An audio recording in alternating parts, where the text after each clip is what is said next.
नमस्कार, जीत पॉइंटर में आप सभी का स्वागत है। कैसे हैं आप सभी लोग?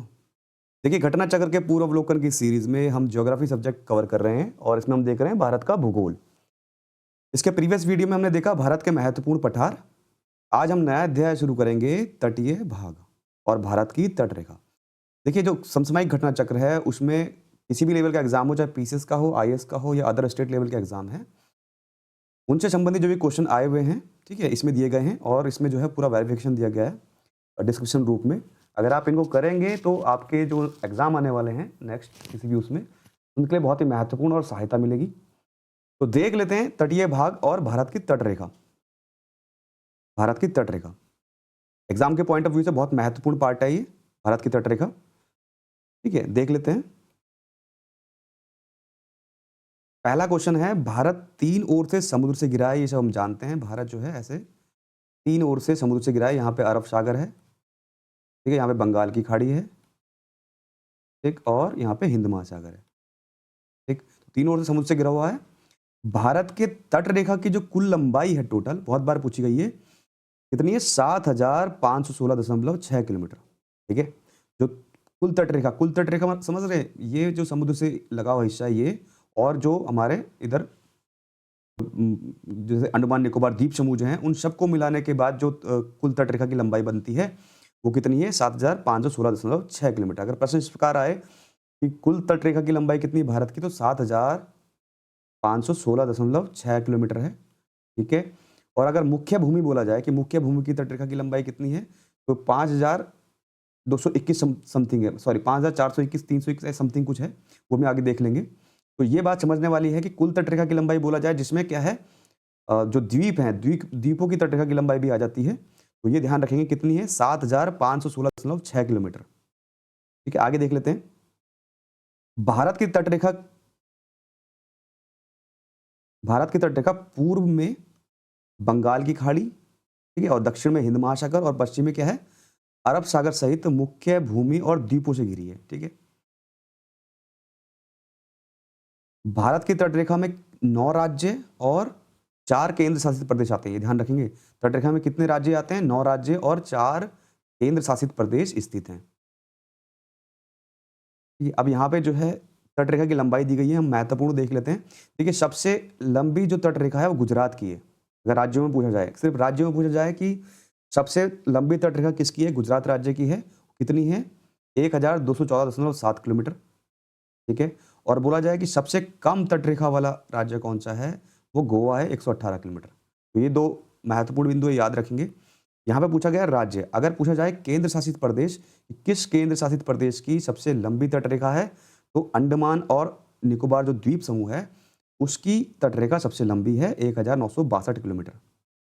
और अगर इस प्रकार प्रश्न बने कि सबसे कम तटरेखा वाला केंद्र शासित प्रदेश कौन सा है, तो वो है पुदुचेरी। ध्यान रखेंगे कितना?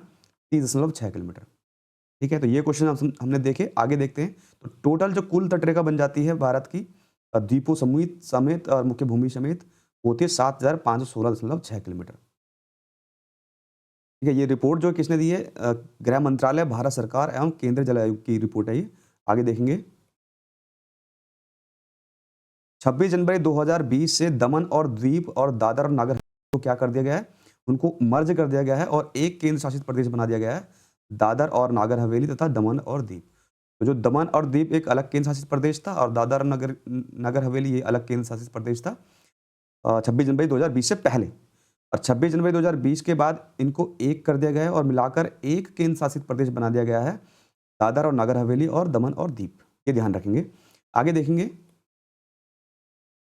अगला पॉइंट है, भारत की मुख्य भूमि से लगे कुल तट की लंबाई देखो 5422.6 किलोमीटर। जो मुख्य भूमि से लगी हुई है, जिसमें द्वीप नहीं आते हैं, सिर्फ ये मुख्य भूमि से जो लगे हुए हैं, जो 9 राज्य हैं, इनकी कुल तट की लंबाई कितनी है? 5422 किलोमीटर। दो क्वेश्चन अलग अलग है, ध्यान रखेंगे।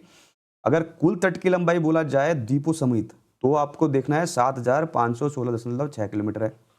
और अगर बोला जाए मुख्य भूमि, सिर्फ मुख्य भूमि की बात करेंगे, तो कितनी है? 5422.6 किलोमीटर।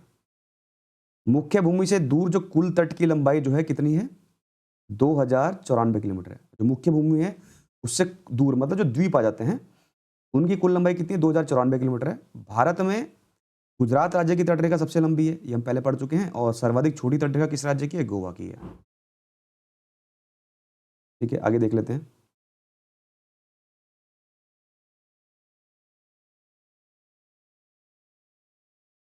देखिए, यहाँ पे थोड़ा समझने वाली बात है। अंतः स्थल से सागर की ओर निकले भागों को मिलाने वाली जो सीधी रेखा है, उसको आधार रेखा कहते हैं। इसको समझेंगे, देखिए मैप से। देखिए, यहाँ पे क्या है, ये ये पूर्व का हिस्सा है भारत का, पूर्व का हिस्सा दिखा गया है। ये जो है भारत का आंतरिक भाग है। ठीक है, ये जो भाग दिख रहा है आपको, ये जो रेखाएं दिखाई गई हैं, ये सीधी रेखाएं, ठीक है, ठीक है, ये जो तट से मिल रही हैं, इनको बोलते हैं आधार रेखा। ठीक, इनको क्या बोला जाता है? आधार रेखा। अब आधार रेखा से ही, जहां तक आधार रेखा की लंबाई होंगी, वहां से ही जो है, जो समुद्र है, समुद्र में भारत की सीमा कितनी कहां तक है, और कहां तक जो है भारत का अपना जो है इसमें इकोनॉमिक जोन बनती है भारत की, कहां तक भारत इसमें जो है टैक्स लगा सकता है, कहां तक व्यापार कर सकता है, कहां तक वैज्ञानिक अनुसंधान कर सकता है, इनको बांटा गया है। ठीक है, और इसका जो मापन होता है वो आधार रेखा से होता है। तो ये जो आधार रेखा मापी गई है, ये यहाँ से मिलाती है समुद्र की ओर यहाँ तक। ठीक है, ठीक, अब देखेंगे, देखिए ये आधार रेखा हो गई। और जो ये जल दिख रहा है आपको, यहाँ पे ये जो भाग दिख रहा है, ये कटा-फटा भाग है, यहाँ पे जो जल है, ठीक है, इसको बोलते हैं आंतरिक जल। ठीक है, क्या बोलेंगे इसको? आंतरिक जल। अब आधार रेखा से अगर आप नापेंगे, तो आधार रेखा से 12 समुद्री मील तक, कितने? 12 समुद्री मील तक क्या है? 12 समुद्री मील तक जो भाग है, उसको बोलते हैं क्षेत्रीय सागर। ठीक, तो क्या बोला जाता है? क्षेत्रीय सागर बोला जाता है। फिर आधार रेखा से अगर आप 24 समुद्री मील तक जाएंगे, तो इसको बोला जाता है समीपस्थ स्थल या समीपस्थ मंडल, या कॉन्टेजियस पार्ट बोलते हैं भारत का। कहाँ तक? 24 मील तक, आधार रेखा से 24 मील तक। यहाँ पे भारत कुछ भी कर सकता है, कोई टैक्स लगा सकता है, कोई भी वैसा कार्य कर सकता है जो इकोनॉमिक कार्य हो। ठीक है, फिर अगर आप जाएंगे आधार रेखा से 200 मील तक, पूरा यहाँ से मापेंगे आप 200 मील तक, 200 मील तक का जो भाग है, ये क्या है? आर्थिक मंडल यानी इकोनॉमिक जोन कहलाता है। यहाँ पे भारत जो है कोई भी वैज्ञानिक अनुसंधान वगैरह कर सकता है। तो इसके बारे में हमने देखा। अब देखिए, समझ लेते हैं थोड़ा डिस्कशन में क्या दिया है इन्होंने। ठीक है, तो अंतः स्थल सागर की ओर निकले भागों को मिलाने वाली जो सीधी रेखा है, उसको आधार रेखा बोला जाता है। आधार रेखा बहुत जरूरी है, यहाँ से मापन होता है। किसी भी देश के प्रादेशिक जल क्षेत्र को क्या बोलते हैं? क्षेत्रीय सागर कहा जाता है। ठीक है, अभी हमने देखा। और क्षेत्रीय सागर यानी जो टेरिटोरियल सी है, इसकी दूरी आधार रेखा से मापी जाती है। आधार रेखा से सागर की ओर नापी जाती है, जो कितनी है? 12 समुद्री मील है, हमने भी ये देखा। और इस क्षेत्र पर जो है संपूर्ण अधिकार होता है भारत का। यानी जो प्रादेशिक क्षेत्र है, जो क्षेत्रीय सागर है, यहाँ से ये हमने देखा, ये पूरा 12 समुद्री मील का आधार रेखा से, इसमें संपूर्ण अधिकार किसका होगा? भारत का होगा। ठीक है, आगे देखेंगे, आगे देखेंगे।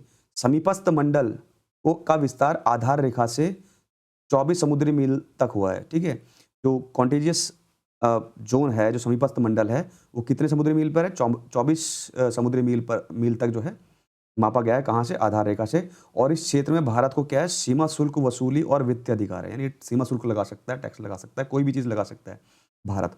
ठीक है, उसको बोलते हैं समीपस्थ मंडल। और कहाँ तक है ये? आधार रेखा से 24 समुद्री मील तक है, इसका ध्यान रखेंगे। अब आते हैं, किसी भी देश का अनन्य आर्थिक क्षेत्र यानी एक्सक्लूसिव जो इकोनॉमिक जोन है, वो आधार रेखा से कितना होता है? 200 समुद्री मील तक, ये ध्यान रखेंगे। जो अनन्य आर्थिक क्षेत्र है, वो आधार रेखा से 200 समुद्री मील तक होता है। और इस क्षेत्र में भारत को क्या है? वैज्ञानिक अनुसंधान की छूट मिली हुई है। ठीक है, ये हर देश के लिए है ऐसा, जो मानक बनाए गए हैं। तो 200 समुद्री मील तक जो है भारत को जो है वैज्ञानिक अनुसंधान की छूट मिली है। इसको बोलते हैं अनन्य आर्थिक जोन, जो कि हम मैप में देख चुके हैं पहले भी, फिर एक बार देख लेते हैं। ठीक है, ये आधार रेखाएं हैं। ठीक है, आधार रेखा से ये जो जल है बीच का, इसको बोलते हैं आंतरिक जल। और आधार रेखा से आप मानेंगे तो 12 मील तक जो है क्या है? क्षेत्रीय सागर है। क्षेत्रीय सागर ये यहाँ तक पूरा अधिकार भारत का है, संपूर्ण अधिकार, एक अधिकार है भारत का। फिर इसी आधार रेखा से अगर हम जाएंगे पूरा 24 मील तक, तो 24 मील तक क्या पड़ता है? पूरा समीपस्थ मंडल पड़ता है। यहाँ पे ये जो पार्ट बनेगा, समीपस्थ मंडल पड़ता है। इसमें क्या है? भारत अपना सीमा शुल्क लगा सकता है, या और भी कोई टैक्स वगैरह लगा सकता है, कोई भी वित्तीय जो कार्य है वो कर सकता है। फिर यहाँ से आधार रेखा से हम 200 मील तक जाएंगे, तो आ जाता है एक्सक्लूसिव इकोनॉमिक जोन यानी आर्थिक मंडल आ जाता है। यहाँ पे भारत को कोई भी वैज्ञानिक अनुसंधान करने का अधिकार है। तो ध्यान रखेंगे 3 चीज़ें, आधार रेखा, आंतरिक जल और क्षेत्रीय सागर, समीपस्थ स्थल मंडल और आर्थिक मंडल। ठीक है, आगे देख लेते हैं। देखिए यहाँ पे बोला जा रहा है स्थलीय भाग एवं आधार रेखा के मध्य जो सागरीय जल है उसको क्या बोलते हैं? आंतरिक जल कहते हैं, है ना। स्थलीय भाग है और जो यहाँ तक आधार रेखा मानी गई है इसको क्या बोलते हैं? ये आंतरिक जल है। ठीक है, ये आंतरिक जल यहाँ पे जो हुआ आंतरिक जल बोला जाता है। ठीक है, तो ये हमने देखा। अब इससे संबंधित कुछ क्वेश्चन देख लेते हैं।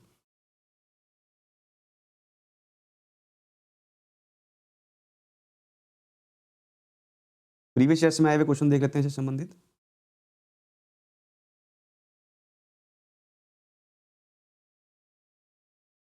यहाँ पे है प्रश्न संख्या 1।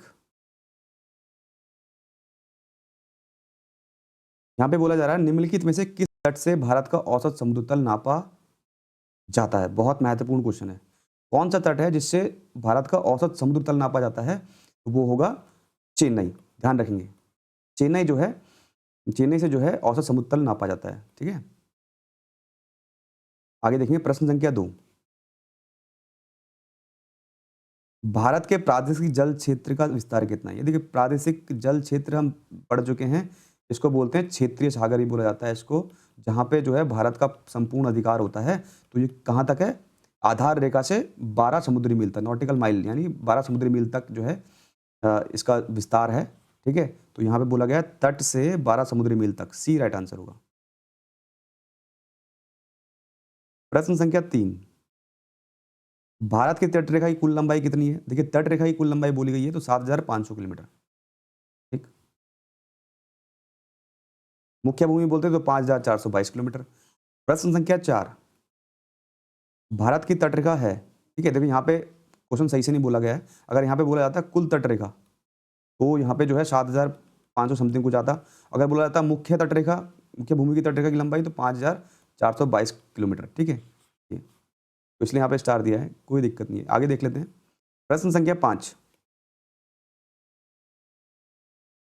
भारत के निम्नलिखित राज्यों में से किसकी तट रेखा सबसे लंबी है? हम देख चुके हैं गुजरात राज्य है जिसकी तट रेखा सबसे लंबी है और गोवा की सबसे कम है।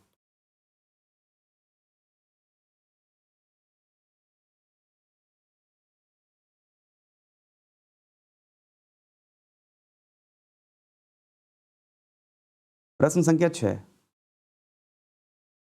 भारत के किस राज्य का समुद्र तट रेखा सबसे अधिक लंबा है? कितनी बार पूछा जा चुका है, देखो गुजरात, ये राइट आंसर होगा। प्रश्न संख्या 7। निम्नलिखित में से भारत का कौन सा राज्य सर्वाधिक लंबी तट रेखा वाला है? गुजरात। प्रश्न संख्या 8। भारत में कितने राज्य तट रेखा से लगे हुए हैं? तो हम देख चुके हैं ऐसे हैं जो तट रेखा से लगे हुए हैं, 9 राज्य और 4 केंद्र शासित प्रदेश। प्रश्न संख्या 9। प्राचीन भारतीय ऐतिहासिक भूगोल में रत्नाकर नाम सूचक था। यहाँ पे बोला जा गया है रत्नाकर किसको बोला जाता था? प्राचीन जो भारत का इतिहास है उसमें रत्नाकर किसको बोला जाता? यहाँ पे दिया है अरब सागर को, बंगाली खाड़ी को, हिंद महासागर को, इसको नहीं, देखिए हिंद महासागर को बोला जाता था रत्नाकर। ठीक है, ये ध्यान रखेंगे।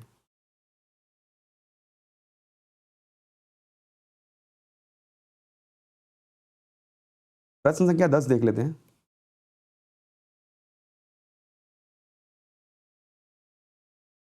प्रश्न संख्या 10। सर्वाधिक तटीय अपरदन होता है, तो सर्वाधिक तटीय अपरदन किससे होता है? लहरों से। जो समुद्र की लहरें होती हैं वो क्या करती हैं? तट को काटती हैं। ठीक है ना, तो लहरों से सबसे ज्यादा क्या है? तटीय अपरदन होता है, ए राइट आंसर होगा। ठीक, तो तटीय अपरदन में समुद्री लहरों, ज्वार भाटा, धाराओं, सुनामी और ये सारी मानवीय मानवीय जो क्रियाएं कलापों उनसे होता है, लेकिन सबसे ज्यादा तटीय अपरदन किससे होगा? लहरों से होगा। तो लहरें आके टकराती हैं, ठीक है, तो तट का अपरदन करती हैं। तो ये हमने देखा भारत का तटीय प्रदेश। इसके नेक्स्ट वीडियो में देखेंगे पूर्वी एवं पश्चिमी तट। धन्यवाद।